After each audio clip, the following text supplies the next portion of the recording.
ভাবুন তো, পৃথিবীর সবচেয়ে শুষ্ক মরুভূমি সাহারা, যেখানে বছরের পর বছর এক ফোঁটা বৃষ্টিও পড়ে না, হঠাৎ সেখানে জন্ম নিচ্ছে সবুজ ঘাস। এটা কি প্রকৃতির ম্যাজিক নাকি লুকানো কোনো রহস্য? উত্তর আফ্রিকা জুড়ে বিস্তৃত সাহারা মরুভূমি পৃথিবীর সবচেয়ে বড় উষ্ণ মরুভূমি।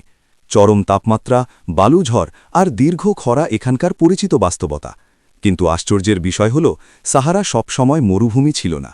প্রায় ৬ থেকে ১০,০০০ বছর আগে এখানে ছিল নদী, হ্রদ, গাছপালা, এমনকি মানববসতিও।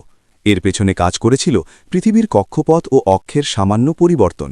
এই পরিবর্তনের ফলে আফ্রিকার মৌসুমি বৃষ্টি উত্তর দিকে সরে আসে, আর তখনই সাহারা হয়ে ওঠে সবুজ।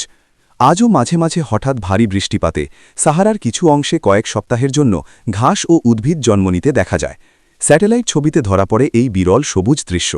তাহলে প্রশ্ন হল, ভবিষ্যতে কি সাহারা আবার পুরোপুরি সবুজ হয়ে উঠবে, নাকি এগুলো শুধু প্রকৃতির ক্ষণস্থায়ী ইঙ্গিত?